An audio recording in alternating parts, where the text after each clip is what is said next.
Olá, sejam bem-vindos ao curso de Química Geral.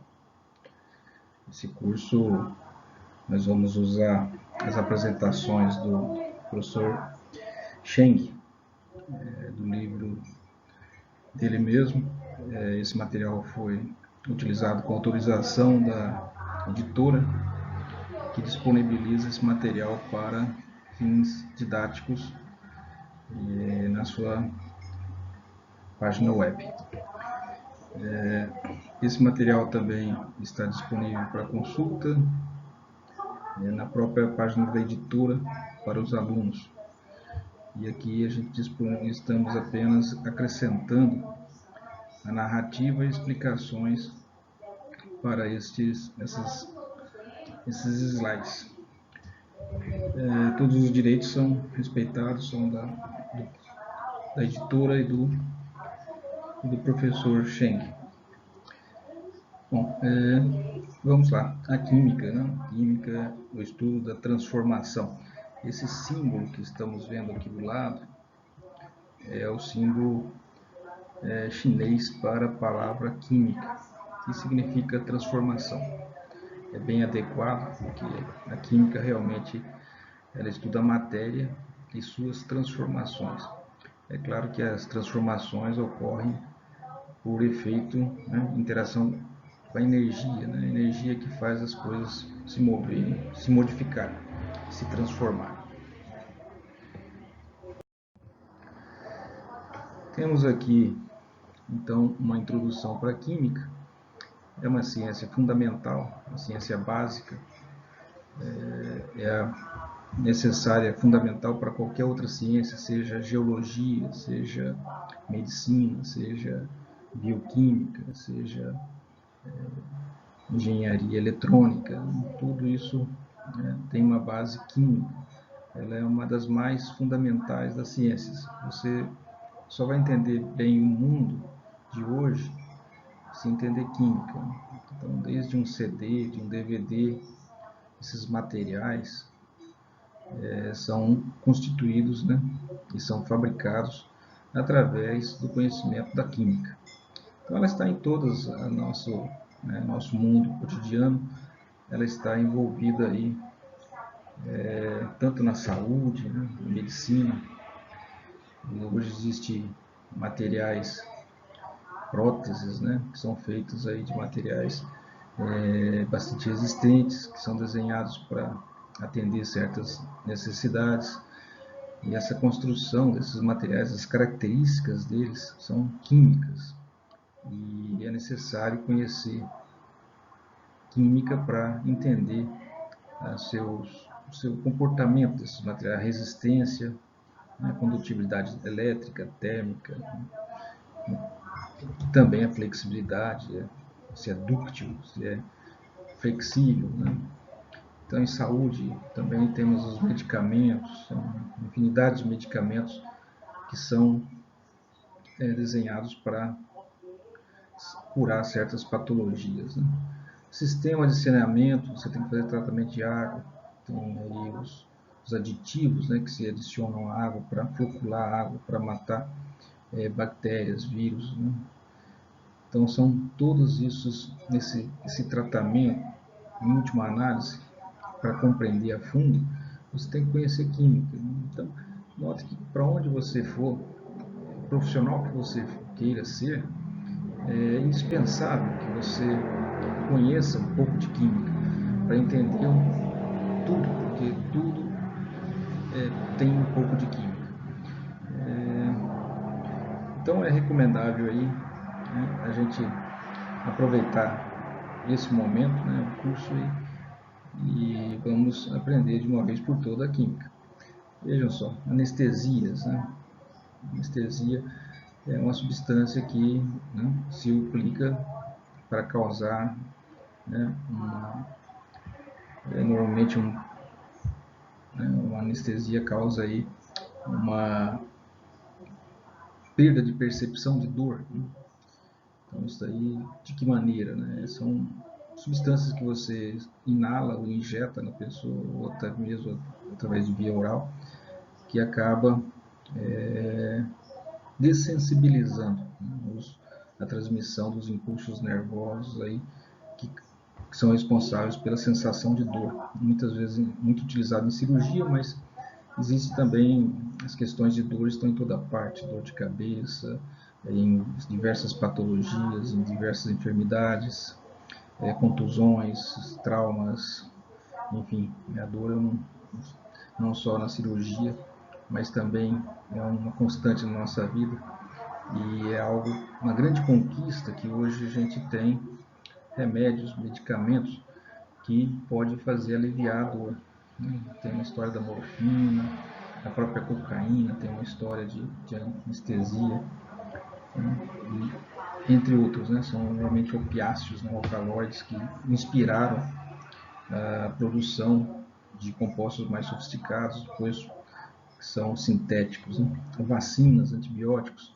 Os antibióticos são substâncias usadas para o tratamento de, né, infecções, pode ser fúngicas, por vírus, né, por bactérias, por protozoários, enfim.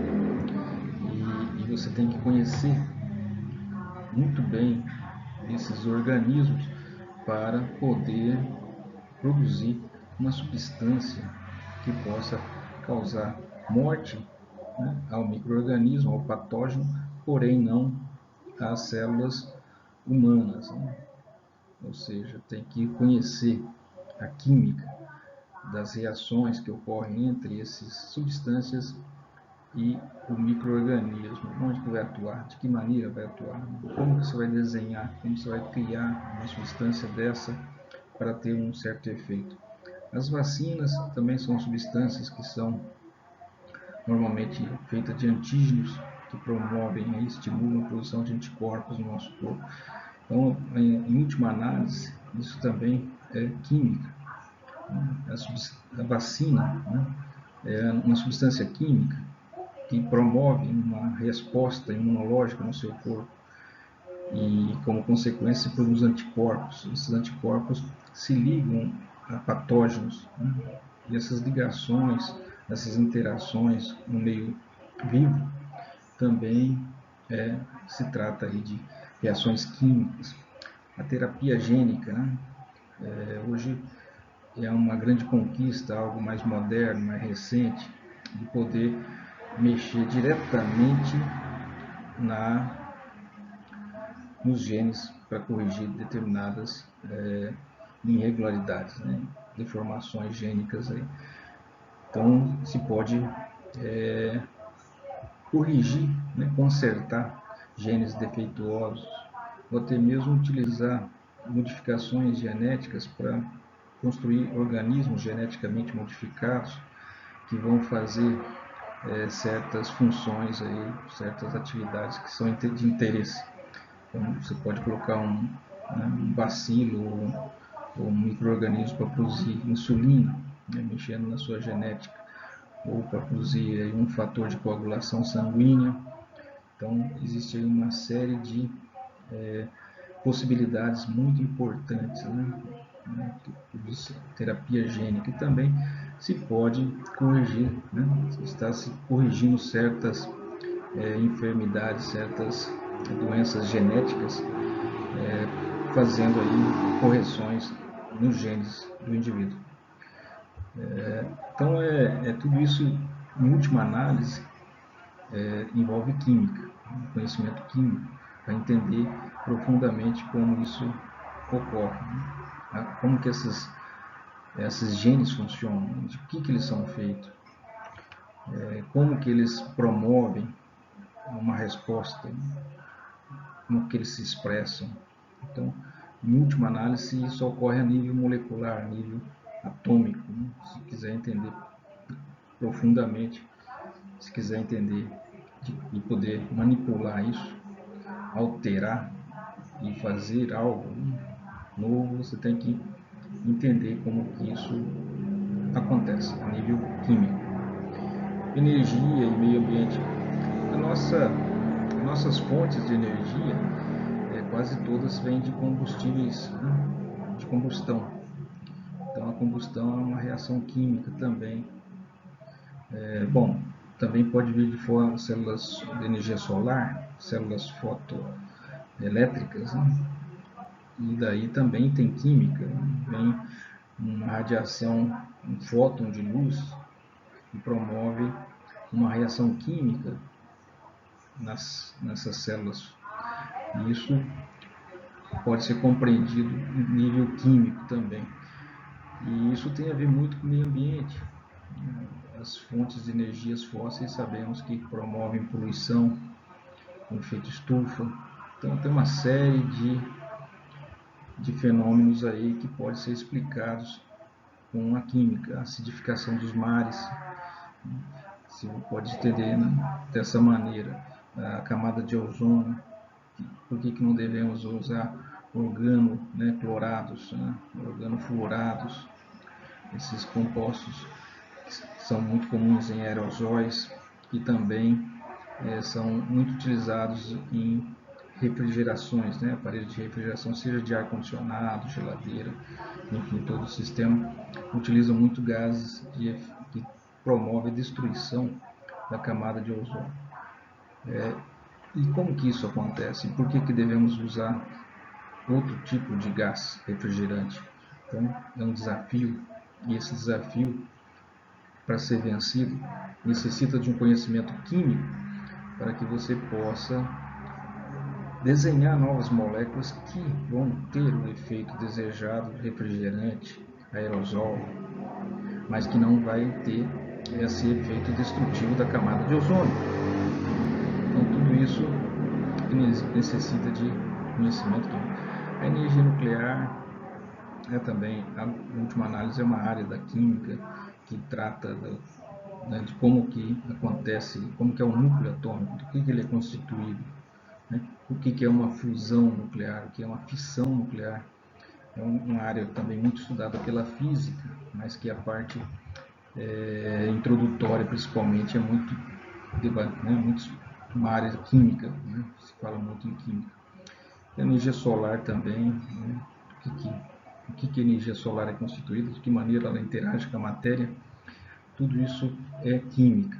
Então, é importante se conhecer química para não ser uma pessoa que não entende o mundo atual. Precisamos entender o mundo atual e interagir com eles.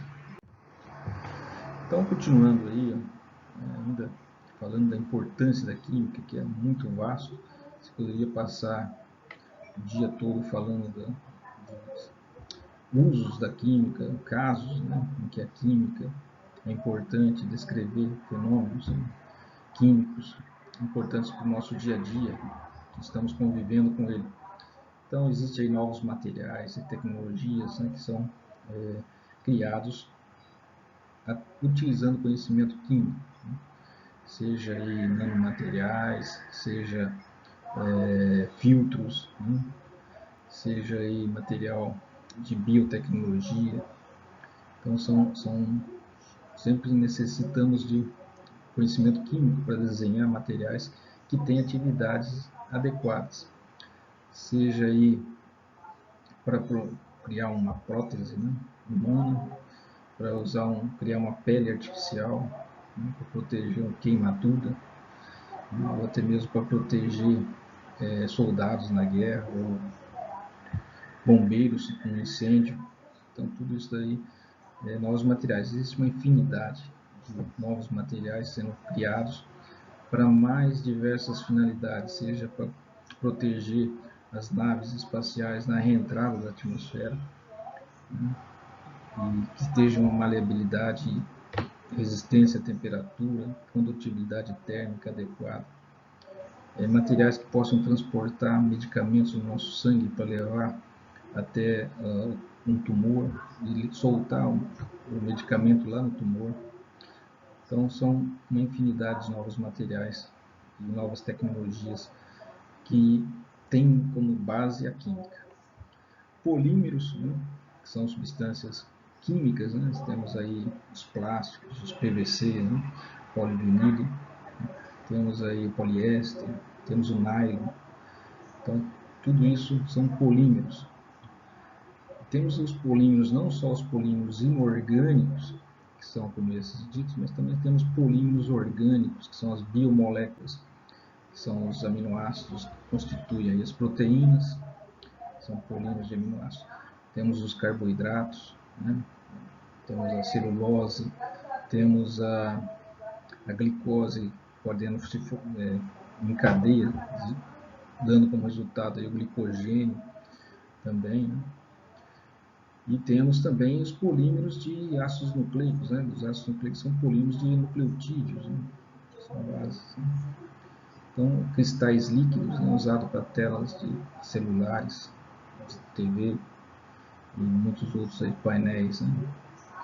Supercondutores a temperatura ambiente. O que significa um supercondutor? É aquele material que conduz eletricidade sem perda, né?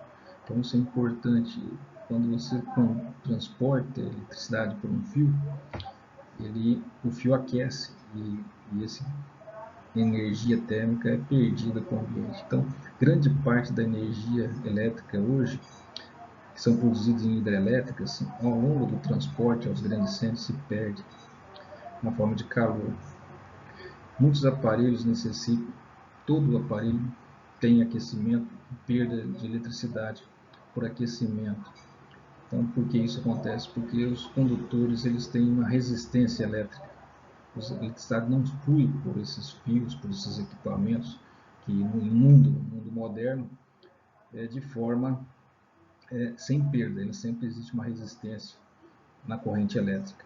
E a corrente elétrica é a que faz tudo funcionar nesse nosso mundo moderno. E, consequentemente, como tudo, né, que usamos usa eletricidade, mas o material por onde a eletricidade passa não é um supercondutor. Então, grande parte da energia elétrica é perdida, aquecendo o planeta, que já também é um grande mal, né? Computação molecular. Então, estão usando aí o próprio DNA, né? É uma espécie de armazenamento de informação.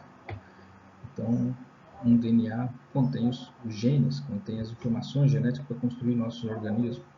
Estamos tentando usar esse arsenal, né? Essa área da química para desenhar equipamentos que possam armazenar informações e não só armazenar, mas também processar essas informações que vêm a ser os chips de computadores, né, que tem aí informação, processamento de informação. Tudo isso daí está numa área da química muito importante também, que está junto com a eletrônica, né, fechando com a eletrônica. Mas nosso organismo tem DNA e tem as informações também processadas de uma forma menos eletrônica e mais biológica, né?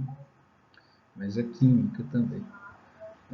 A agricultura, mas existe aí na agricultura defensivos agrícolas, plantas geneticamente modificadas, adubos, né? E nutrientes para as plantas, tudo isso é química, né? E se para entender e para trabalhar nessa área, como nas outras todas que estamos citando, até mesmo para quem não trabalha nessas áreas ou não venha trabalhar nessas áreas, é fundamental que ele tenha um mínimo de conhecimento para a compreensão básica de tudo isso, do nosso mundo moderno. Então, na alimentação, tudo que leva um alimento a chegar à sua mesa passou por uma engenharia química, aí, muitas atividades, muitos produtos, muitos serviços, né, oferecidos pela química, seja na forma de defensivos agrícolas, seja na forma de organismos geneticamente modificados, seja na forma de pesticidas, né, e adubos defensivos agrícolas, né. Tudo isso aí é desenhado, em última análise, se necessita do conhecimento químico para fazer essas moléculas. Então, pesticidas, fertilizantes, né, tudo isso é química. Então, tá aí, realmente um mundo muito importante, um universo muito grande aí. Temos aí a foto de uma folha que foi, né, de uma planta que foi tratada geneticamente, modificada geneticamente, ela é resistente à lagarta. Então ela está íntegra, a folha aqui. E a folha que não foi modificada geneticamente, ela é atacada pela lagarta.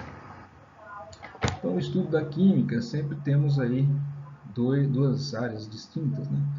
O que impressiona nossos sentidos, né? Olfato, visão, cheiro, tato, é um mundo macroscópico.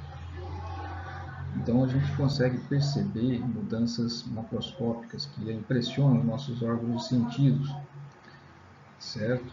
Mas o que está acontecendo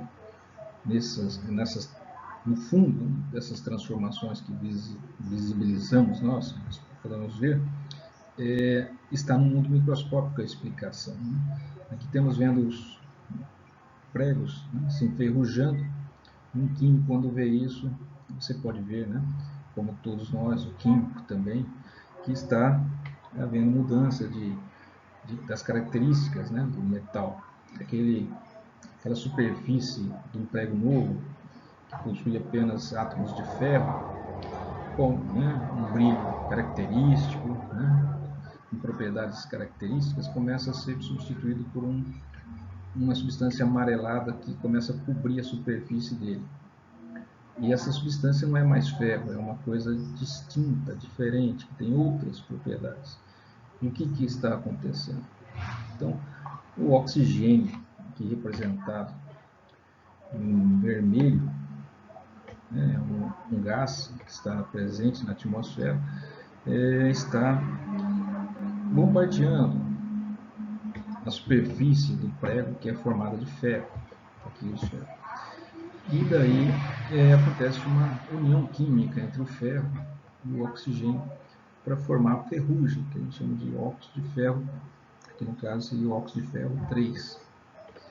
Mas não acontece assim um amontoado de átomos assim, de ferro misturado com oxigênio assim, de forma amorfa, aleatória.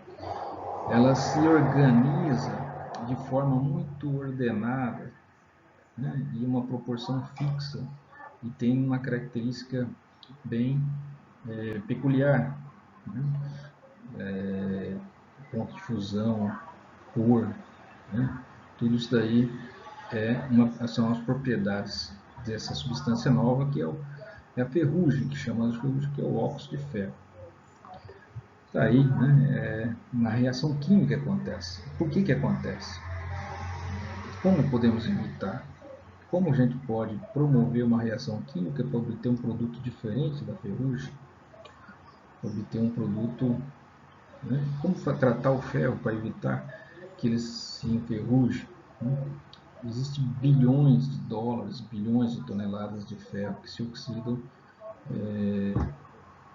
a cada dia no mundo todo. Isso acarreta perda de bilhões de reais, né? De um valor econômico muito grande. Então, é um problema que se resolve com a química, conhecimento químico. Existe a galvanização dos metais, que é um banho que se dá, né, na superfície para proteger, né, esses metais da corrosão, da oxidação, da reação com o oxigênio do ar. Então, isso aí tudo faz parte da química, né, para saber como que isso ocorre. Bom, o método científico é a maneira como a ciência avança. Tem um método, né? Ou seja, tem procedimentos padronizados e que podem ser reproduzidos, testados de forma independente por diversas pessoas que, se repetirem, né, usando o mesmo método científico, as mesmas condições, obtêm os mesmos resultados. Então, é uma abordagem, né, tem uma sistemática, né, para fazer pesquisa. Não se pode usar pesos e medidas diferentes, tem que usar as mesmas condições, né, os mesmos procedimentos. Então, é um formalismo científico chamado método científico. E ele permite, né, que a evolução científica, né, ocorra. Uma vez descrito um trabalho, outro cientista pode abordar esse mesmo assunto, reproduzir o experimento e pode contestar ou concordar com o resultado. Então, ele sempre parte de observação da natureza. Você observa, qualquer um de nós, de certa forma, também aplicamos, né, algo como um método científico. Você observa e acaba formulando uma hipótese, uma ideia de como as coisas funcionam. Você também pode propor experimentos. É fácil, o método científico não é algo também que se deva imaginar inacessível. Você pode propor, né, formular uma hipótese para um fenômeno e propor experimentos para comprovar. Né? Por exemplo, vamos supor que você queira saber se a água ou um chá, né, que está numa caneca de alumínio vai esfriar ou vai esquentar mais rapidamente do que uma que está numa caneca de ferro ou de louça. Né? Você tem que definir qual é o material exato que você está usando, né? Se for alumínio, né? Qual a espessura, né, do alumínio. Uma vez que você tenha padronizado o tamanho, o volume da água, tudo, os outros, né, as outras variáveis estejam todas descritas, você coloca um termômetro dentro, coloca a mesma quantidade de água na mesma temperatura dentro de um recipiente de alumínio, dentro de um recipiente de outro material, né, que tenha a mesma espessura, as mesmas características, né, uma caneca, um recipiente com as mesmas dimensões. Né, e daí você verifica se realmente está esfriando, você mede, e daí você propõe uma hipótese que o metal permite, né, a passagem do calor, né, a perda ou a entrada do calor pelo metal. O metal tem mais condutibilidade térmica. Então você pode inclusive comparar, se você colocar um termômetro em diversos materiais e ver em qual deles a condutibilidade térmica é maior ou menor. Então isso, uma vez descrito de forma padronizada, descrevendo os materiais que foram utilizados, qualquer um pode reproduzir esse experimento e obter as mesmas condições, né, as mesmas respostas. Então, isso é o que a ciência faz, né, para progredir. E da observação surge, né, hipóteses para explicar. Né? Essas hipóteses podem ser representadas por equações matemáticas, né, que mostram uma equação química. Né? Se observar quando a água reage com óxido de cálcio, né, o óxido de cálcio usado na construção, você vai ver que a quantidade de água necessária para cada quilo de óxido de cálcio é sempre a mesma proporção. Então você pode formular uma equação, tantas gramas de água para tantas gramas de óxido de cálcio. E assim por diante, né? E daí você tem uma interpretação por que isso acontece nessas condições. E acontece nessas condições, existe uma lei, né? A lei da ação das massas, das proporções.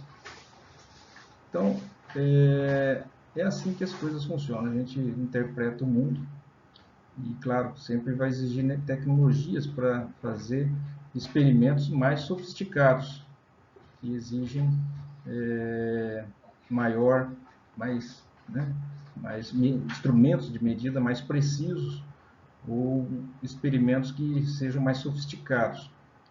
Muitos experimentos, né, muitas hipóteses, ideias surgem o tempo todo, mas é difícil, muitas vezes, formular, né, ter o equipamento, a tecnologia para pôr isso, para testar, para verificar se isso é correto ou não.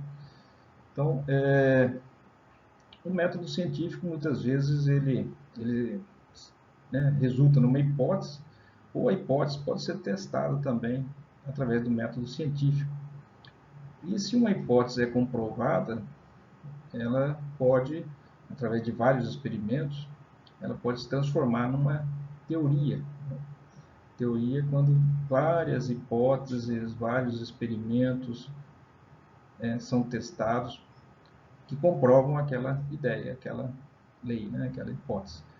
E daí, se todas essas hipóteses só consolidam a ideia, todos esses experimentos tiram a mesma conclusão de diversas formas, então essa teoria, essa hipótese se solidifica, se consolida, se transforma numa teoria. Uma teoria ainda pode ser mais consolidada na forma de uma lei. Existe a lei da gravidade, né? Então é algo realmente já muito consolidado. E a lei é uma expressão, assim como a teoria também é uma expressão curta, né? Pode ser na forma de uma equação matemática, ou pode ser através de um enunciado, né? Um texto, uma descrição curta, né? Em palavras. Por exemplo, você pode descrever a atração de cargas elétricas, ela é diretamente proporcional à quantidade de carga e inversamente proporcional à distância ao quadrado. Você pode colocar isso em forma de expressão matemática ou apenas enunciar ela.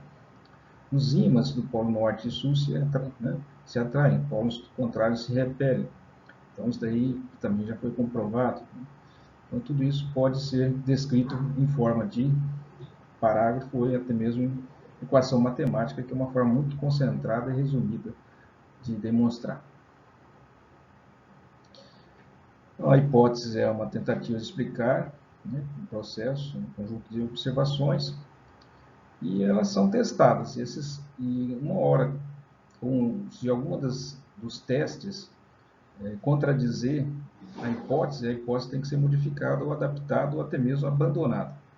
Até mesmo uma teoria pode ser descartada se algum experimento ou alguma observação demonstrar o contrário, que aquilo não é bem da maneira como estava sendo idealizado. Bom, a lei é uma declaração concisa de uma relação entre fenômenos que se comportam sempre da mesma forma, sob as mesmas condições, né? Então, a lei da gravidade é um exemplo, né? Então, a lei das proporções das massas, ou seja, hidrogênio e oxigênio vão reagir sempre na mesma proporção para obter água. Então, é uma lei, né, química para essa reação química.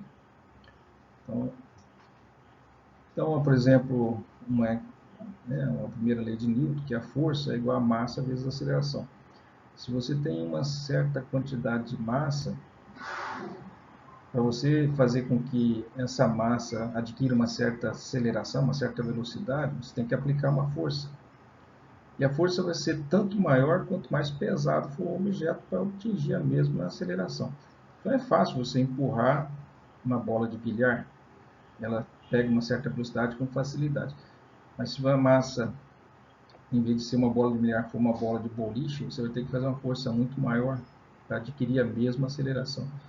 Então, quanto mais aceleração também você quiser impor numa bola de bilhar ou uma bola de beisebol, uma bola de boliche, você vai ter que fazer mais força para que ela pegue mais velocidade. Então, a força aplicada vai depender da massa. Quanto maior a massa, mais força. E quanto mais velocidade você quiser impulsionar nesse objeto, você tem também que aplicar mais força. Então, força depende tanto da massa quanto da aceleração que você quer aplicar a essa massa. Então, quanto mais aceleração você quiser aplicar, quanto mais massa o objeto tiver, mais força você vai ter que fazer. Então, essa é a relação matemática. A força é igual a massa vezes a aceleração. Certo? Se você tem uma massa de 5 e quer obter uma aceleração de 10, você teria que aplicar 5 vezes 10. Agora, se a massa for 100 e a aceleração for 1000, você tem que multiplicar, você tem que aplicar uma força 50 vezes 1000, 50 mil vezes maior. Uma teoria é um princípio unificador que explica um conjunto de fatos e ou leis que nelas se baseiam. Então, teoria é uma espécie de uma É uma hipótese que já foi comprovada, é um conjunto de princípios, né, um princípio unificador que descreve bem um fenômeno já consolidado. A teoria atômica, por exemplo, né, descreve como que o átomo é constituído, como que é a estrutura atômica. Então, a teoria atômica foi construída ao longo do tempo, depois de muitos experimentos, muitos cientistas, muito tempo, inclusive na dependência da tecnologia. A ideia do átomo surgiu com os gregos, né, Leucipo e Demócrito, tá? Milhares de anos na Grécia. Só que eles discutiam e, e levantaram uma questão: se havia um limite da divisibilidade da matéria. Se a matéria poderia ser sempre divisível infinitamente, ou haveria um momento em que ela se tornaria indivisível. Ou seja, você pode pegar um objeto qualquer e dividir em partes e fragmentar em pedaços cada vez menores, de forma indefinida? Ou será que vai haver um momento em que não chegaremos a um ponto em que não haverá como dividir mais, porque é o limite final? E para aqueles que acreditavam que havia um limite final, chamaram esse limite de átomo, que seria a unidade menor da matéria. Como a gente pode imaginar, naquele tempo eles não tinham objetos e tecnologia para dividir na matéria de forma contínua por muito tempo. Não tinha microscópio para ver, nem tinha instrumentos para ir fragmentando. Hoje nós temos tecnologia para testar. E só por isso que podemos estudar e provar, né, se essas ideias estavam certas ou não. E também chegamos realmente, né, a uma conclusão que existe um limite, pelo menos para a matéria tal como a gente conhece, que é o átomo, né, a teoria atômica. A gente vai ver isso em detalhes ao longo do curso. Aqui temos a história de Galileu, que propôs um experimento para contradizer Aristóteles. Segundo Aristóteles, objetos mais pesados caem mais rápido que objetos mais leves. E Galileu pensava o contrário, né? Acreditava no contrário. Ele propôs um experimento para demonstrar isso. Subiu até o alto da Torre de Pisa, que é inclinada. É uma lenda isso, né? Não se sabe exatamente se foi assim, mas o episódio é bom para demonstrar um experimento que ele propôs e soltou lá de cima uma esfera e uma chave. E os dois objetos caíram ao mesmo tempo ao solo, provando que ele estava certo. Vamos ver aqui a história. Conta a lenda que o rebelde Galileu teria vontade de contradizer Aristóteles, porque o grego estaria completamente equivocado. O problema era que o filósofo, lógico e científico da antiga Grécia, afirmava que os objetos mais pesados caíam mais rápido que os objetos mais leves, muito ingênuo da parte dele. Nada deixaria Galileu mais feliz do que contradizer aos grandes gênios e toda a classe de preconceitos absurdos. Assim era Galileu. Por isto ele deixou cair duas esferas, uma mais pesada que a outra, do alto da torre inclinada de Pisa, para demonstrar que todos os objetos aceleram na mesma velocidade em queda livre. Realmente elas caíram juntas, independente de seus pesos. Galileu demonstrou este fenômeno, mas não explicou por quê.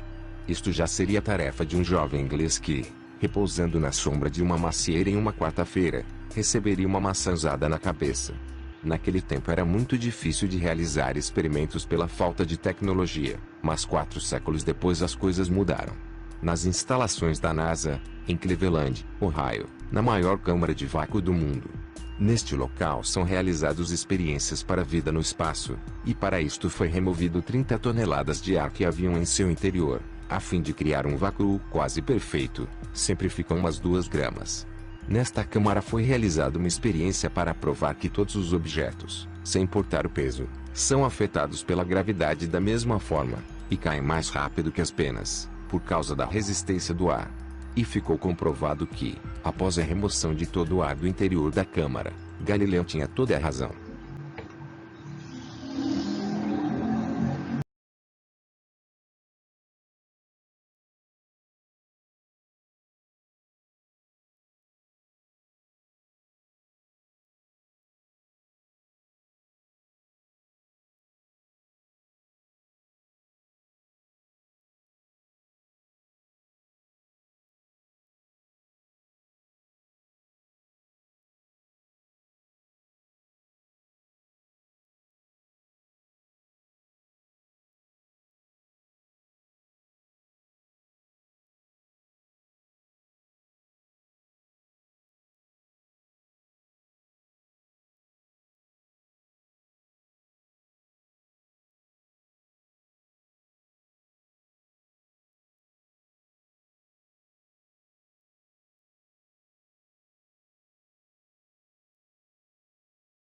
Conta a lenda que o rebelde Galileu teria vontade de contradizer Aristóteles, porque o grego estaria completamente equivocado.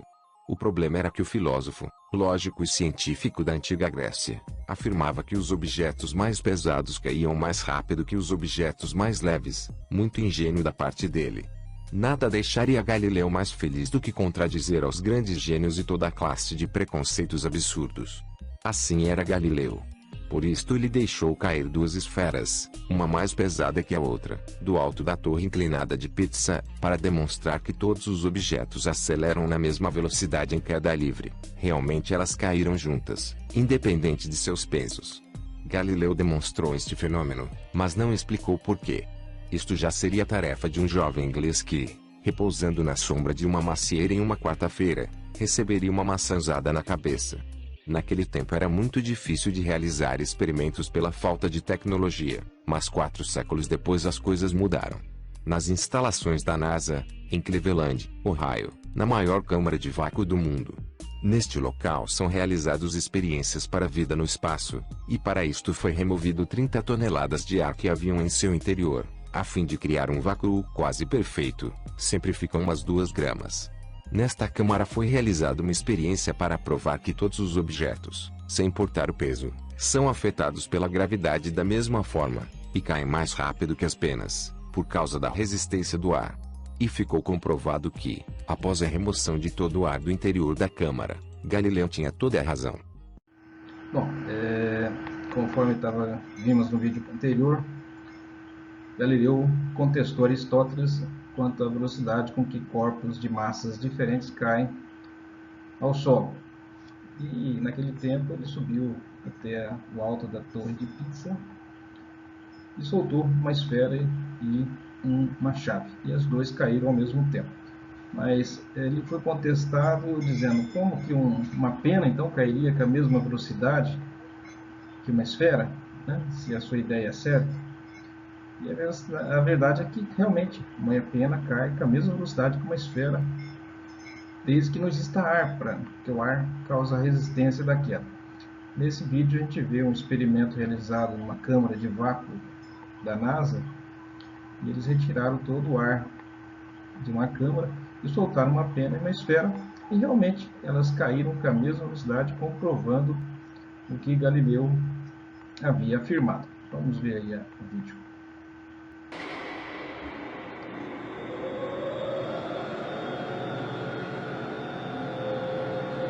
Galileo's experiment was simple. He took a heavy object and a light one and dropped them at the same time to see which fell fastest.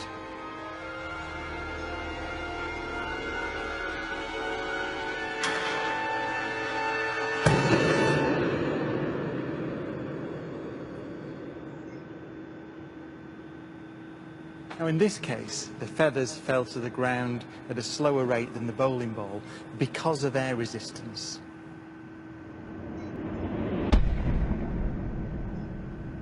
So in order to see the true nature of gravity, we have to remove the air.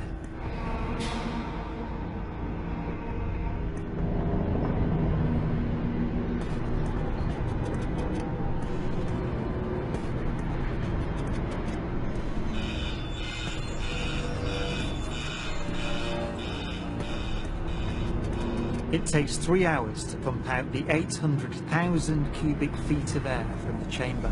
Okay, we dropped 2 millitorr in the last 30 minutes.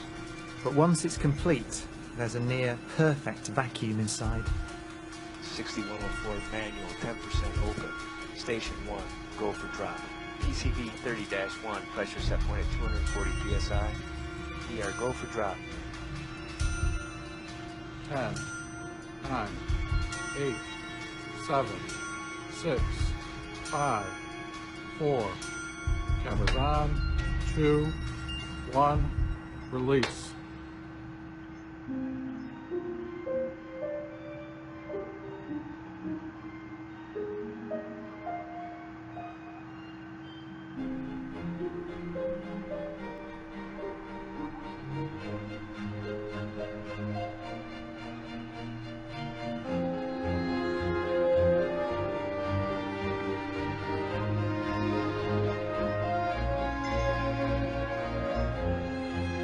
Exactly. Look at that. They came down exactly the same. Pois vemos aí que a dificuldade maior de Galileu seria o uso da tecnologia. Hoje temos tecnologias para colocar em prática certos experimentos e demonstrar certos fatos científicos.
Uma teoria muito comentada é a teoria do Big Bang.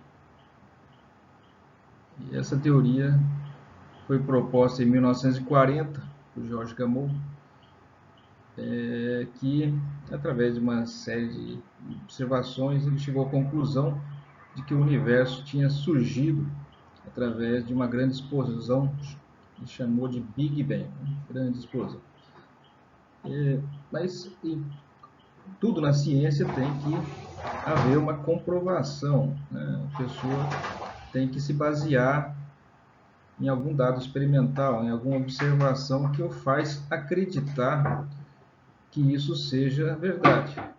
As coisas podem surgir da imaginação de uma pessoa, tudo bem, porém ela deve aportar informações, ou fatos, ou dados, né, que consolidem, né, essa ideia.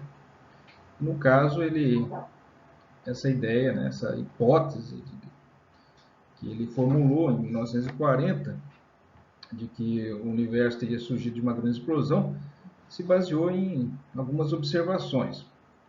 Uma delas é que está comprovado, isso já não é por parte dele, mas isso aí já é uma constatação científica já comprovada por outros métodos, por outros cientistas, de que o universo está expandindo, está crescendo, como se fosse uma bola que está sendo inflada, né? Um globo que está sendo inflado. Então, isso daí já se sabe. Então, isso é uma informação condizente com a ideia de que, no passado, o universo era cada vez menor. Então, se você colocar o relógio para voltar no tempo, Se ele está expandindo, no passado ele estava ocupando um volume menor.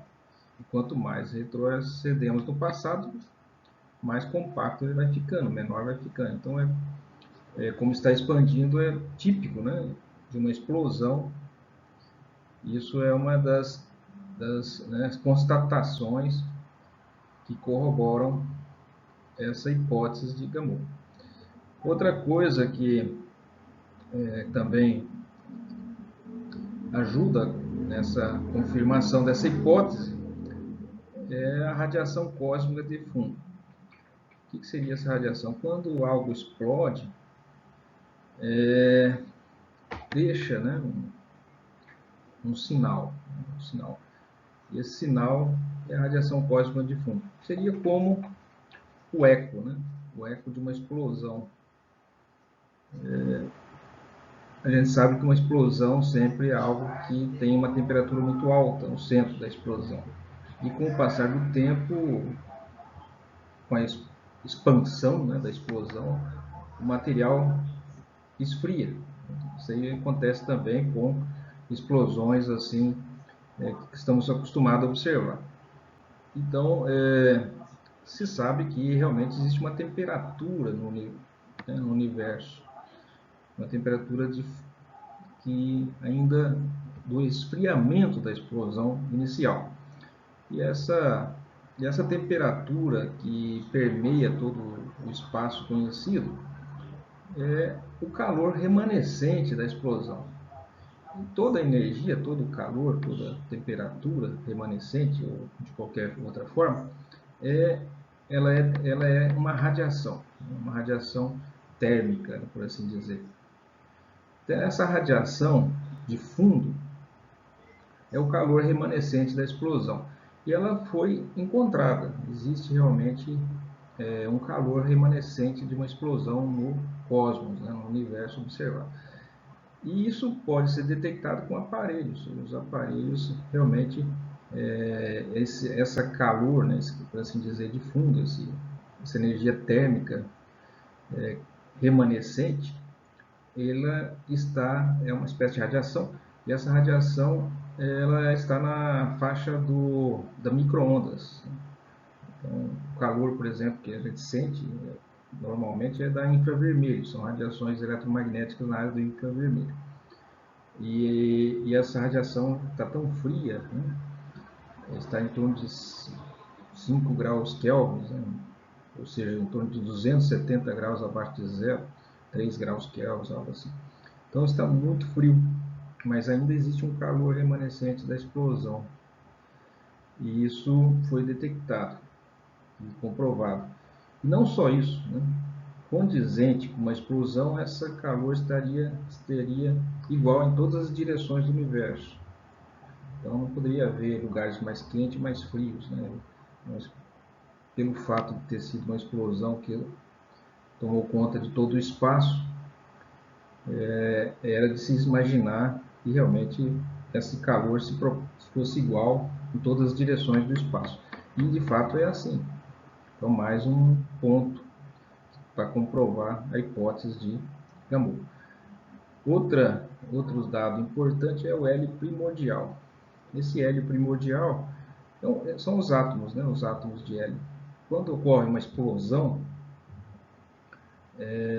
do universo que surgiu, ainda não haviam átomos, né? Os átomos começaram a se formar à medida que esse material da explosão, né, foi esfriando. Então, esse material permitiu a criação dos átomos. E os primeiros átomos que se formaram foram o hidrogênio e depois hélio. Tanto é que até hoje o hidrogênio é o elemento químico mais abundante no universo.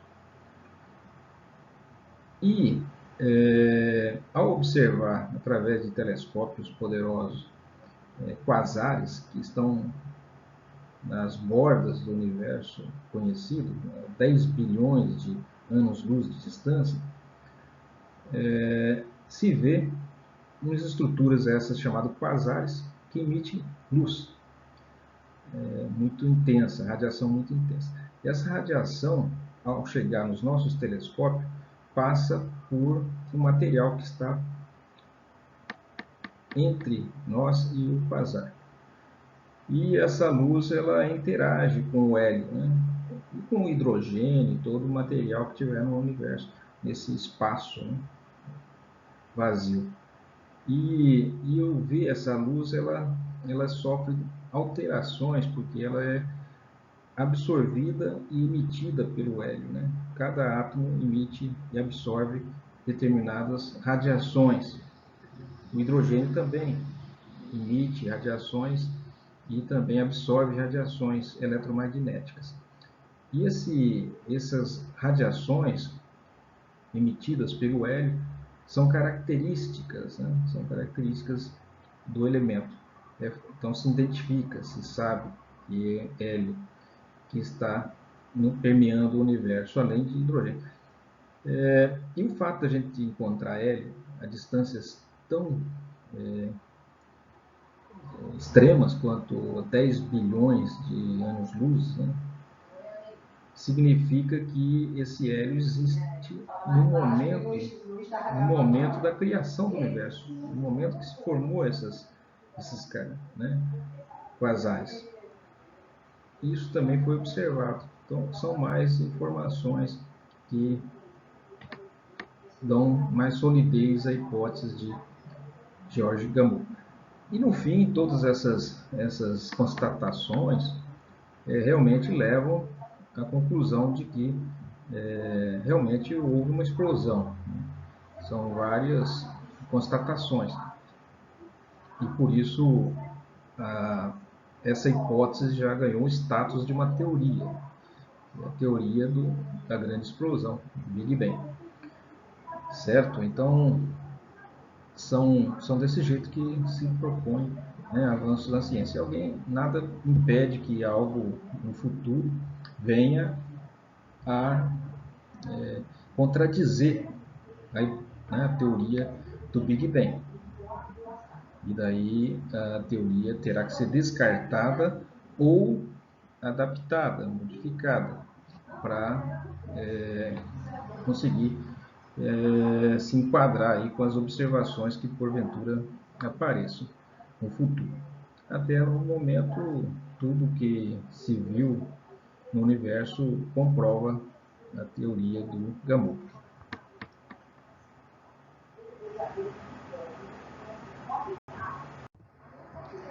Bom, a química é o estudo da matéria e suas transformações, né?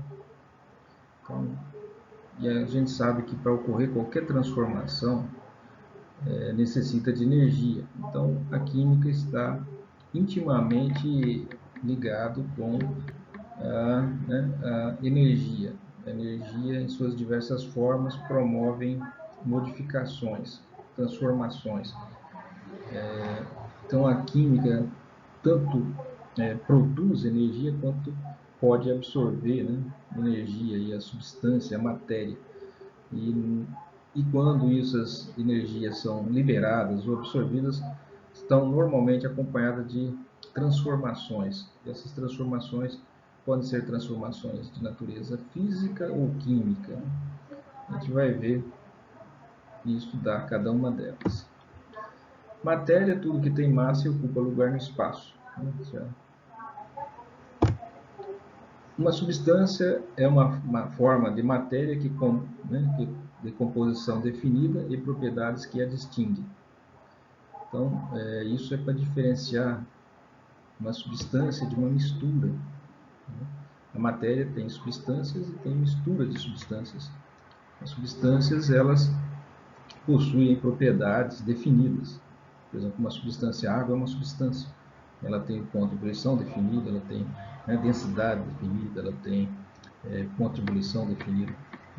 Então, se você não consegue, através de métodos simples, decompor a água, né? Ela passa para o estado de vapor, ela passa para o estado de líquido, sólido, continua sendo água.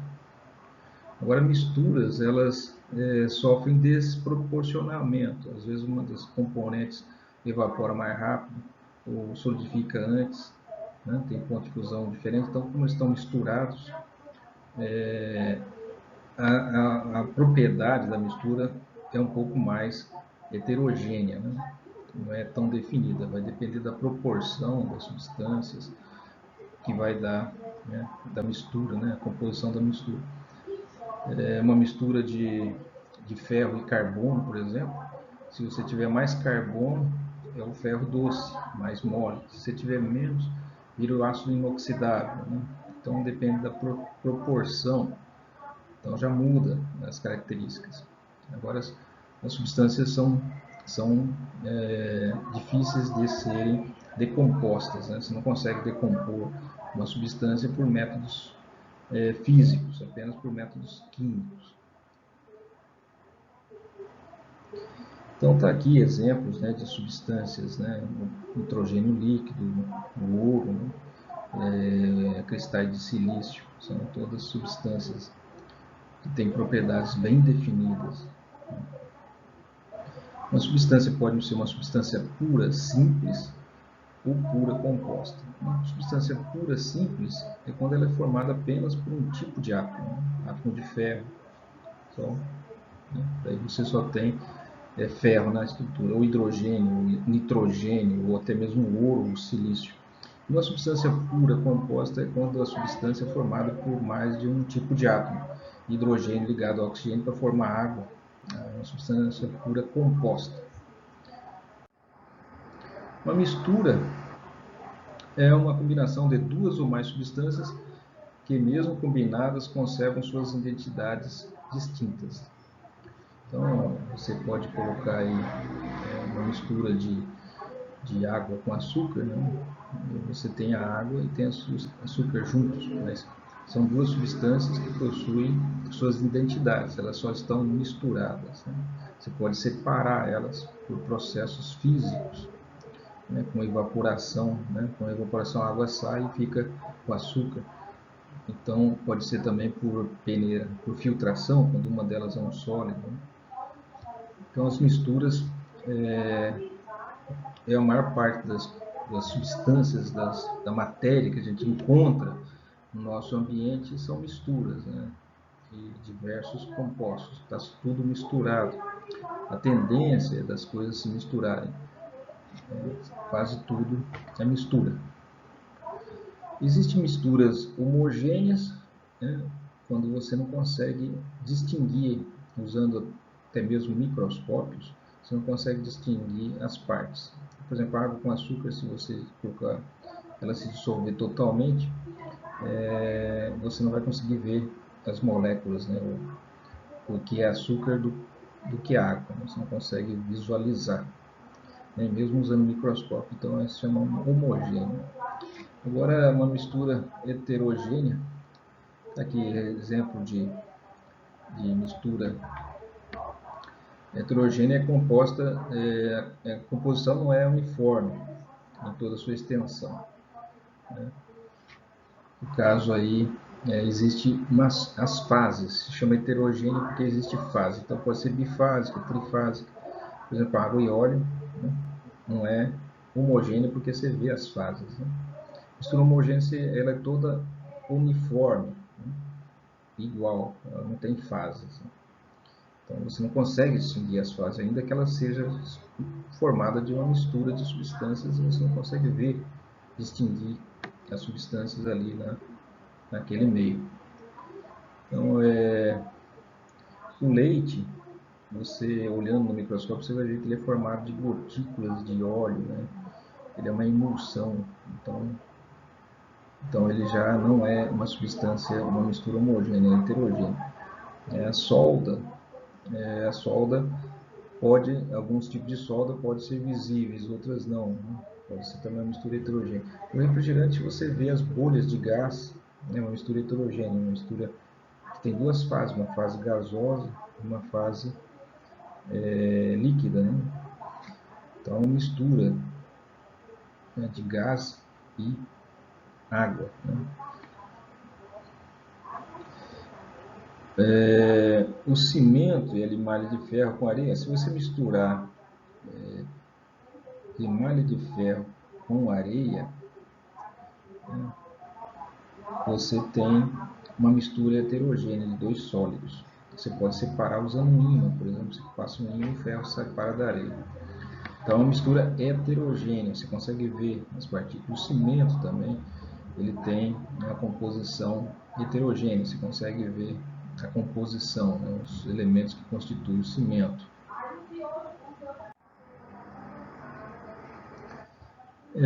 As substâncias podem ser, né, as misturas podem ser separadas por meios físicos. Como eu falei, se você tem uma mistura de limalha de ferro e areia, você pode colocar um ímã e separar o ferro da areia. Você pode fazer uma filtração para separar sólidos que estão misturados com líquidos. Você pode aquecer o refrigerante para fazer com que o gás saia do líquido, do refrigerante. Então tem métodos físicos, você não precisa usar métodos químicos, né? Não precisa destruir a substância, você consegue separar elas, mantendo a integridade de cada um dos componentes da mistura, usando métodos físicos, né? Que seria usando propriedades daí da substância, usando ímãs, né? Usando a granulometria para filtração, aquecimento para eliminar gases. Você pode também destilar, né? Se as substâncias que estão misturando água e álcool estão misturadas, se você aquecer, o álcool evapora e fica água. Então, você pode usar métodos de destilação aí para tentar eliminar um dos elementos, separar um elemento do outro, de uma mistura. Então até aqui está um aparelho de destilação fracionado. Você tem aqui um líquido, a mistura dos líquidos aqui no balão. Esse balão contém uma mistura de líquidos. Você aquece através de uma manta aquecedora elétrica, o vapor sobe, ele passa por essa coluna, né, de fracionamento, e aqui tem um termômetro para verificar com que temperatura o vapor está chegando aqui na cabeça. O vapor que chegar na cabeça, ele terá a temperatura da substância mais volátil, né? Se tiver duas substâncias e uma é mais volátil, a primeira vai evaporar, né, inicialmente. Daí você vai ver a temperatura com que ela está, o vapor está chegando aqui na cabeça. Ele vai condensar, esse vapor vai passar por dentro do condensador e vai passar para o estado líquido e vai ser coletado. Quando o componente mais volátil evaporou totalmente, o componente com ponto de ebulição mais alto começa a evaporar. E o vapor começa a tomar o espaço do interior do sistema. E o vapor vai chegar aqui com uma temperatura mais elevada. O termômetro vai apontar uma temperatura mais alta. Nesse momento você troca o frasco, o coletor, e coloca outro, porque a substância que está fervendo agora já não é mais aquela substância volátil, seria a segunda substância que tem um ponto de ebulição mais alto. Os seus vapores são mais quentes. Então você controla isso observando a temperatura dos vapores que estão chegando aqui na cabeça. Note que a água, quando você ferve, ela chega a 100 graus e o seu vapor estará a 100 graus, certo? Não adianta você aquecer mais, que a água não vai passar de 100 graus. A água, o estado líquido, ela vai até 100 e a partir daí ela entra em estado de vapor. Se você aquecer mais, usar mais energia, a única coisa que você vai conseguir é fazer com que a fervura seja mais rápida, mas a temperatura vai sempre estar em 100 graus. Ela simplesmente passa para o estado de vapor, essa temperatura. Então, por mais que você aqueça, a temperatura da água só vai chegar a 100 graus, no estado líquido. E por aí, se você quiser aquecer mais, você tem que aumentar a pressão, né? Colocar numa panela de pressão, porque senão ela fica sempre a 100 graus, a temperatura máxima que ela chega, no estado líquido.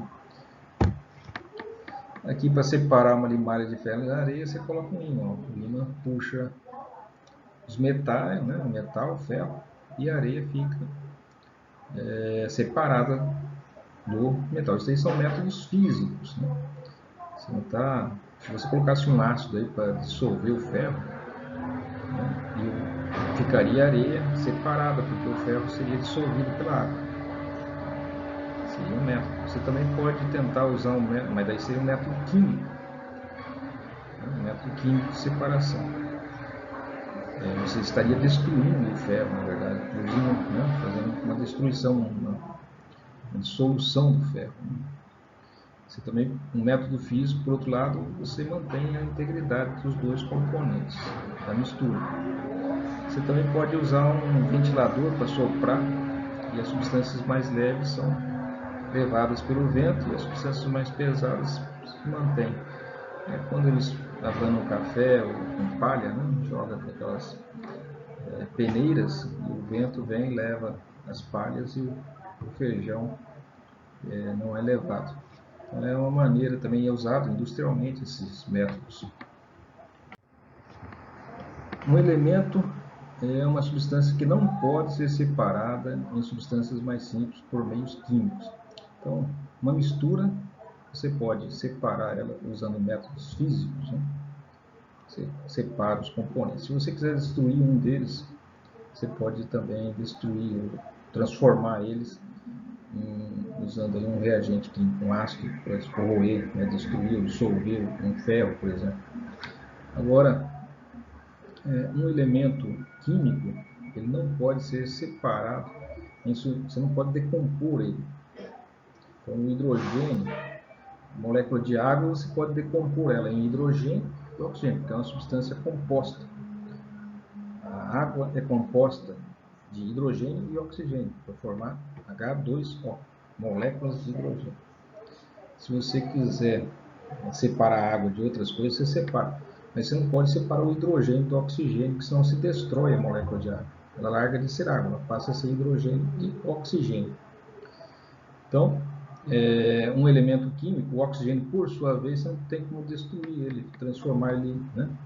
Você não tem como fazer com que ele se transforme em outra coisa, ele vai ser sempre oxigênio. Então, os elementos químicos, oxigênio, hidrogênio, nitrogênio, ferro, níquel, alumínio, cobre, né, todos esses elementos químicos, você não tem como transformar, né, eles em outra coisa, não tem como dividir mais, ele é, né, a unidade final, né, não tem como você fazer com que decompor o ferro em outras coisas que não sejam ferro mesmo. Né? A água você tem como decompor ela em hidrogênio e oxigênio, que é uma substância composta. Os elementos formam substâncias puras simples, né? Formada apenas pelo próprio átomo de ferro, pelo próprio átomo de hidrogênio. Então não tem como você fragmentar isso.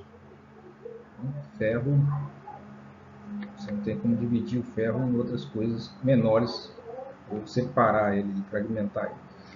Agora, se você tiver óxido de ferro, ferrugem, daí sim você separa o oxigênio do ferro, né? Que é o composto de ferrugem. Você pode separar o hidrogênio do oxigênio que compõe, né, que faz a água. Agora você não tem como pegar o ferro e dividir ele em outras coisas, fragmentar ele, é a unidade final de um elemento. Por isso são os elementos químicos, né? São eles que formam tudo mais. Então é a última unidade final de construção, né? Está na tabela periódica os elementos químicos. São um total aí de aproximadamente 200 e poucos elementos, né? Constitui tudo no universo, toda a matéria do universo. E não podem ser degradados, né?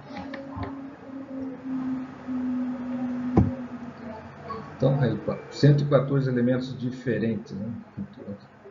114 elementos foram identificados. 82 elementos ocorrem naturalmente na Terra: ouro, alumínio, chumbo, oxigênio, enxofre, né? Todos os que estão na tabela periódica. Temos aí alguns exemplos: ferro, né? Alumínio, ouro, enxofre, né? Esses são todos elementos químicos que não podem ser transformados em outra coisa. Existe sim o oxigênio, por exemplo, existe o O2, que é o oxigênio atmosférico que respiramos, e existe o O3, que é o oxigênio, o ozônio da atmosfera. Aí você pode, né, converter o O2 em O3 e vice-versa. São estados alotrópicos, né, do oxigênio. Existe, por exemplo, para o carbono, existe o grafite e o diamante. Então são todos formados de carbono. Você pode converter um ou outro, né? Agora, você não tem como transformar carbono em outra coisa que não seja um desses seus estados alotrópicos. 32 elementos foram criados por cientistas, né? São elementos artificiais, criados em reatores atômicos, Tecnésio, Amirídio, Seaborgio. São elementos que não existem aí no nosso planeta, né? Muitos deles são instáveis, se decompõem muito rapidamente, são radioativos.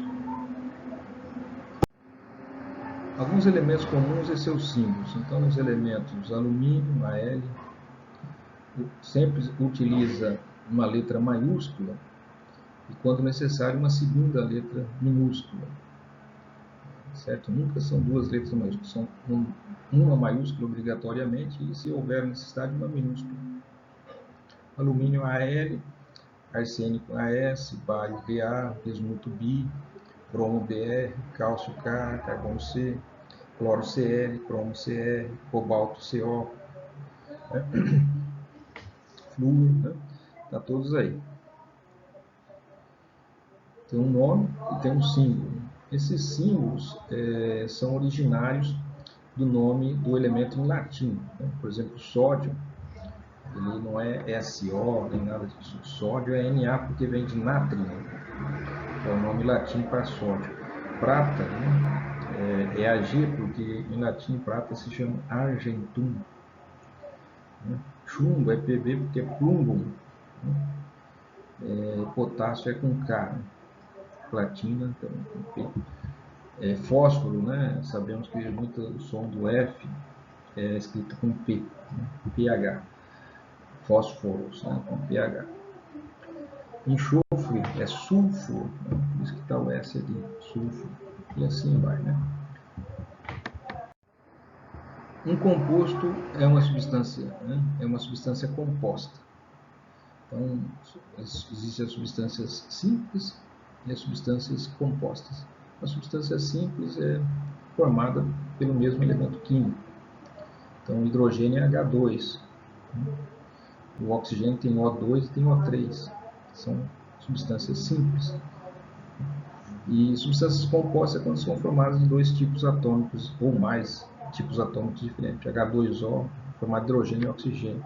Açúcar é formado de carbono, oxigênio e hidrogênio. Então, quando é formado por dois ou mais tipos de átomos, é uma substância composta. Ela pode estar, né, no estado puro, pode estar misturada com outras substâncias ou elementos.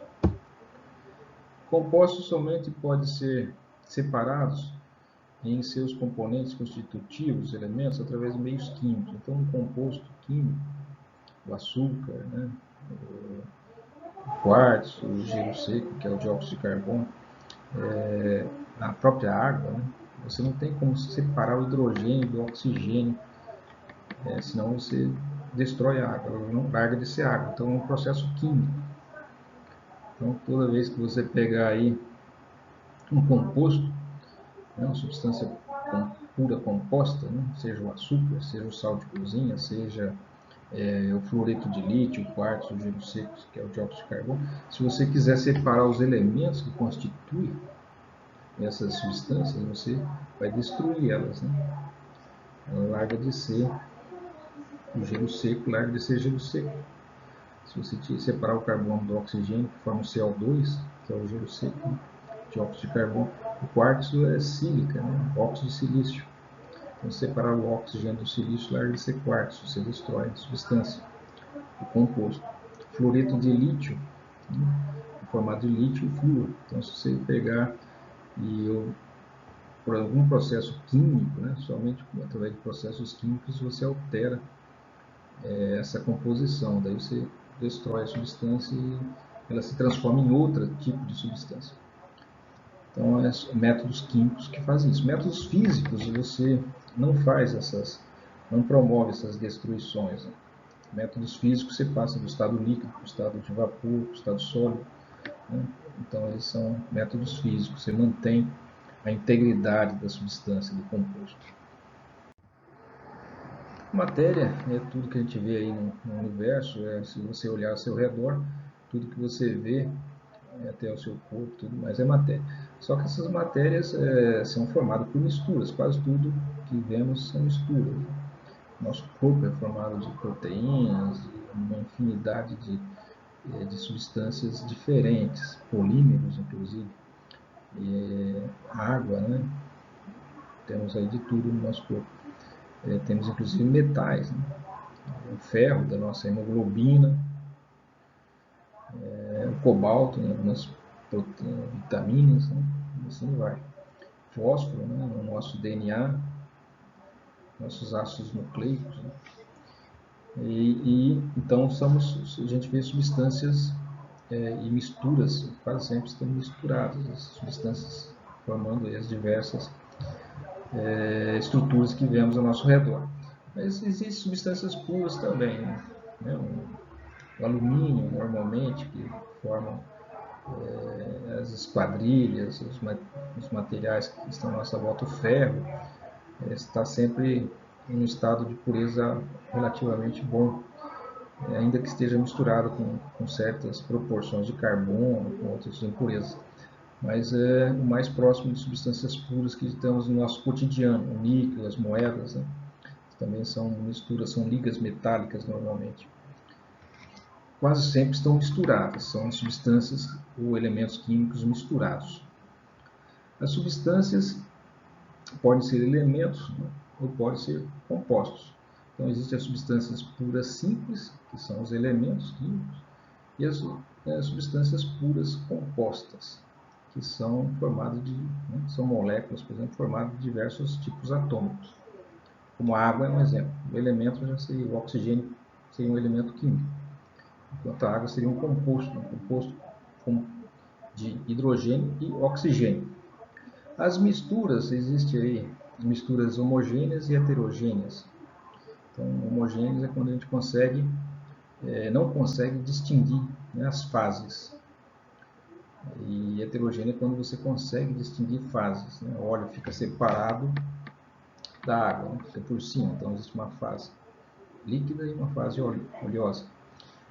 Ferro com areia você consegue ver, visualmente ver, né? O metal e a areia. Então são misturas heterogêneas, são formadas de fases. Pode ser 2 fases, 3 fases, 4 fases, e assim por diante. Uma comparação, os 3 estados da matéria. Então, qualquer substância, ou né, pura, simples ou composta, ou seja, um elemento químico ou uma substância pura, ela pode existir nos 3 estados físicos, teoricamente, sólido, líquido e gasoso. É certo que algumas substâncias, quando não conseguem passar para o estado gasoso, porque se decompõem, o calor necessário para liberar as moléculas é tão alto que ele acaba destruindo a molécula. A energia que se coloca acaba destruindo a molécula. Então não consegue passar para o estado de gás com facilidade. Mas pode ser facilitado o processo usando o vácuo, né? O vácuo ajuda as moléculas a passarem para o estado gasoso. Mas existe, né, polímeros, substâncias aí que não tem alto ponto de ebulição, e para fazer eles entrarem no estado gasoso teria que aquecer tanto que a substância acaba se decompondo, acontecendo aí uma pirólise, né? Uma quebra pelo calor. Mas substâncias relativamente simples, pequenas, podem existir nos 3 estados físicos, sólido, líquido e gasoso. Os elementos químicos da tabela periódica, todos eles podem existir nesses 3 estados. O estado sólido, líquido e gasoso. O estado sólido se caracteriza por um empacotamento, né, das unidades, das moléculas ou dos elementos químicos ordenados, né, e que ficam de forma rígida, presos uns aos outros, né, de uma maneira mais densamente organizados.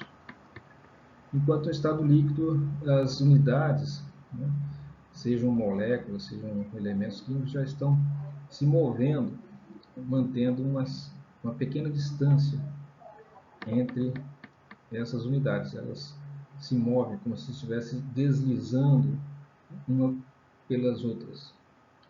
Enquanto no estado gasoso, essas unidades já receberam tanta energia que ganham velocidade e elas já estão se movendo livremente a maiores distâncias, não há interação entre as moléculas, elas estão livres para se moverem e normalmente estão, né, isoladas, não estão associadas a outras moléculas, né?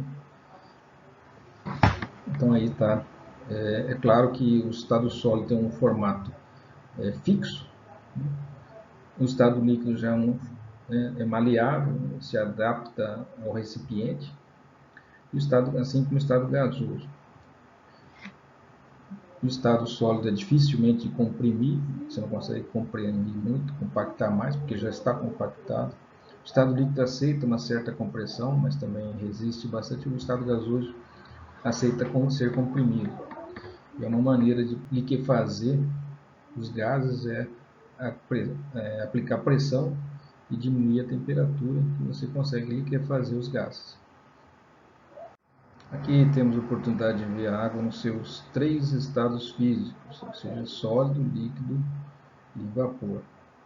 Existe ainda uma diferença entre vapor e gás. O gás, você não consegue liquefazer o gás. Se você quiser aplicar pressão no gás, você não consegue transformar ele no estado líquido. Como assim? Você coloca o gás num êmbolo e pressiona, ele não vai passar para o estado líquido. Para ele passar para o estado líquido, ele primeiro tem que se transformar em vapor. Daí, uma vez que está no estado de vapor, se você comprimir, ele passa para o estado líquido. Então, o gás são moléculas individuais que estão circulando. E vapor são gotículas de água muito pequenas que estão soltas no espaço. Então, essas gotículas podem ser aglutinadas para formar o estado líquido. Aqui vemos uma barra de ferro aquecida, pressionada contra um cubo de gelo, uma barra de gelo. A barra de gelo é água no estado sólido. Nota que forma uma organização cristalina, ordenada. Nota que tem um ordenamento, um alinhamento das moléculas de água. Elas estão rigidamente presas umas às outras, ligadas por interações, atração elétrica entre polos.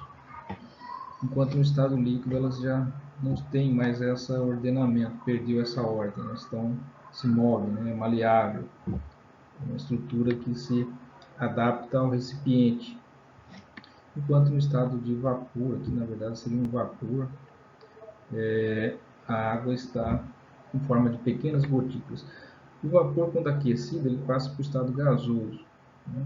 Então seria como uma diferenciação entre gás e vapor. O vapor ainda possui pequenas gotículas de água, né? Não é moléculas individuais de água, são gotículas minúsculas de água. E o gás já são só moléculas individuais de água que estão soltas. Então, também acontece, né? Gás misturado com vapor de água aqui no recipiente. Temos aí os 3 estados físicos. Em teoria, qualquer substância pode passar por essas transformações, do estado líquido para o sólido para o gasoso. Existem as transformações físicas, existem as transformações químicas. As transformações físicas não alteram a composição ou a identidade da substância. Então, passar do estado líquido para o sólido, para o vapor, para o gasoso, continua sendo água, nos seus estados físicos distintos. Porém, não houve alteração. Continua sendo a mesma identidade da substância em estados físicos diferentes. Derretimento, exemplo, derretimento do gelo, dissolução de açúcar. Quando se coloca açúcar na água, a água continua sendo água, ela só está misturada com açúcar, ela não largou de ser água, né? Agora existe o contraste, se você colocar um sódio metálico na água, ou se colocar óxido de cálcio na água, aí vai acontecer uma transformação química, a água vai reagir quimicamente e vai se transformar em outras coisas, vai sofrer uma alteração, vai largar de ser água para se converter em outras substâncias. Então, existem transformações físicas que não alteram a composição, a identidade da substância, elas podem se misturar com outras e manter sua integridade. Ou pode passar para estados físicos distintos, mas continua sendo aquela substância. Por outro lado, as transformações químicas, essas alteram a estrutura. Então, se você pegar e queimar o hidrogênio, ele entra em combustão. O hidrogênio queima, se oxida, pega fogo. Então, o hidrogênio se transforma em água, reage com o oxigênio do ar e se transforma em água. Já não é mais hidrogênio que você vê ali, é hidrogênio ligado ao oxigênio quimicamente. E daí você tem uma substância que larga de ser hidrogênio, passa a ser água. Então, essas transformações químicas são muito comuns. Você pode pegar água e colocar dentro de um recipiente, colocar fios elétricos e você vai fazer eletrólise da água, vai quebrar a molécula de água em seus elementos constituintes, que seriam o hidrogênio e oxigênio, que são gases, né? Então, também existe aí seria uma transformação química, né? Toda vez que você destrói uma substância para formar outras. Você transforma uma substância em outras substâncias. O que é diferente de misturar duas substâncias.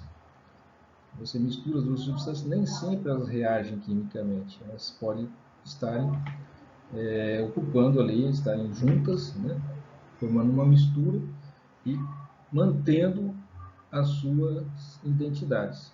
Água com sal, água com açúcar, álcool com água, né? Acetona com água. A acetona continua sendo acetona, só está misturado com água. Você pega gasolina e mistura com álcool, continua tendo álcool, continua tendo gasolina.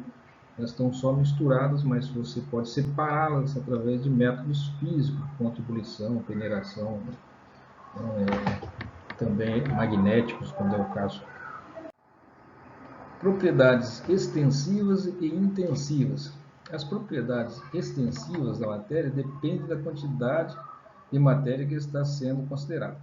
Então, a massa, né? Se você mede ela com o quê? Com balança. Então, quanto mais massa, mais peso, né? Quanto mais, tanto a massa quanto o peso depende da quantidade de matéria que você tiver. Então, são extensivas. Então, tudo que depende da quantidade da matéria que você é extensiva, muda, né? Se você pegar mais massa, você vai ter mais peso, né? Vai depender da quantidade. Tanto a massa a gente mede ela com balança. E o peso é uma força da gravidade que atrai, né, a massa para o interior da Terra. O peso muda, né? Se você pega 1 quilo de arroz aqui na Terra, 1 quilo de arroz na Lua, e leva para a Lua, né? Esse quilo de arroz aqui ela tem um peso. Na Lua vai ter outro peso, mas é a mesma quantidade de matéria, né? A mesma quantidade de massa. E a quantidade de massa continuará sendo 1 quilo, certo? Mas a força com que a Terra atrai esse 1 quilo de arroz é diferente aqui do que ir lá na Lua, ou em outro planeta. Então, quanto mais massa, né, mais quilos você vai ter. Quanto mais quilos, mais peso você vai ter. É o volume também, né? Quanto mais quantidade de matéria você tiver, maior será o volume. Então, quando uma propriedade muda devido à quantidade, se diz que é extensiva. Então, a massa, se você continuar colocando mais massa dentro da balança, ela vai aumentando. Também vai aumentando o peso. Também vai aumentando o volume. Então, sempre que isso acontece devido ao aumento da quantidade, você tem uma propriedade chamada extensiva, que é diferente das propriedades intensivas, que não dependem da quantidade da matéria que está sendo considerada. Então, por exemplo, a densidade. A densidade é uma propriedade que não depende da quantidade de matéria. Qual é a densidade da água? Para cada quilo de água, né, é 1 litro de água. Ou seja, cada litro de água, 1 quilo, pesa 1 quilo. Não muda, se você tem 1 tonelada de água, a densidade é igual. É a proporção entre massa e peso, né? E volume, né? Massa e volume. Então, sempre 1 litro de água vai ocupar o volume de 1 litro. Seja pegando 1 litro, seja pegando 1000 litros. A proporção é a mesma. Assim como a temperatura de uma substância. Tanto faz ser uma temperatura, né, nosso corpo de uma pessoa mais pesada, de uma pessoa mais magra, é sempre 36,5, né, graus centígrados. Não depende da pessoa ser maior ou menor para a temperatura ser diferente.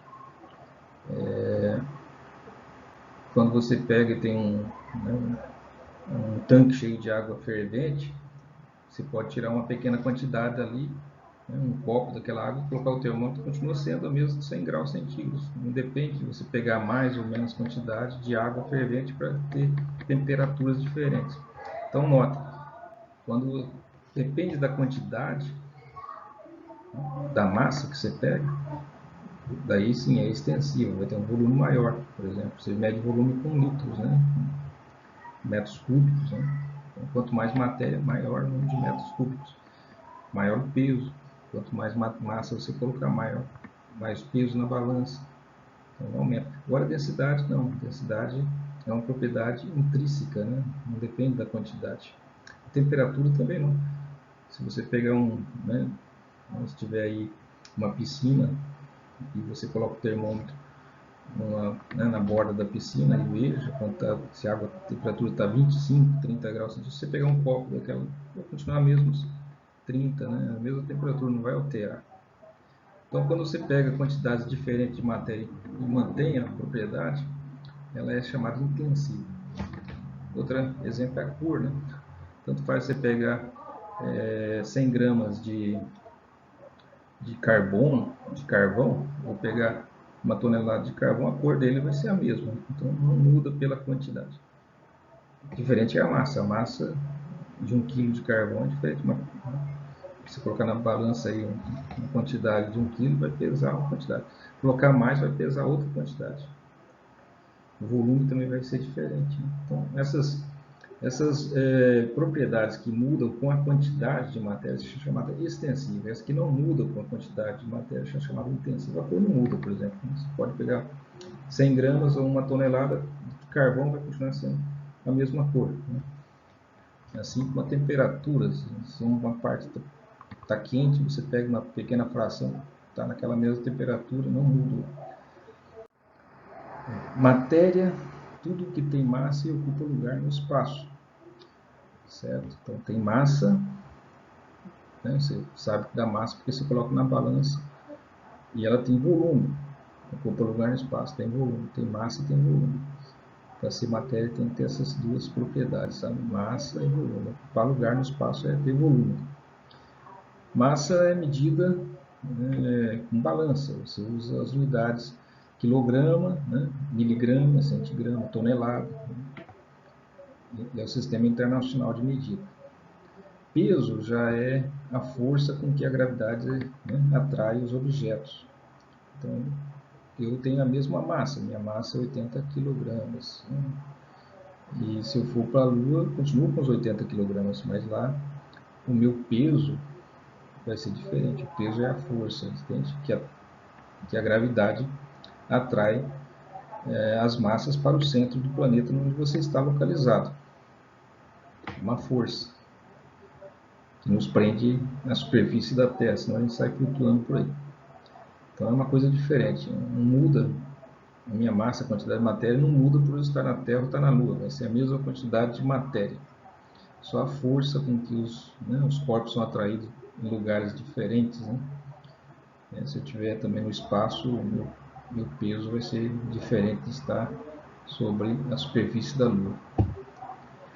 Então, o peso é usado a massa, né, em quilos, que você mediu aqui na Terra, pesa a constante de gravidade. Cada planeta tem uma constante de gravidade diferente. Esse Czinho aqui é a constante de gravidade. Na Terra foi chamado, é 1, certo?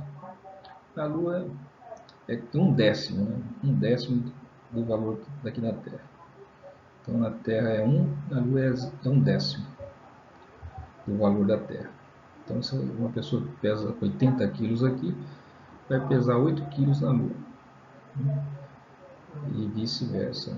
Daí há essa mudança de peso, mas a massa dele continua sendo a mesma.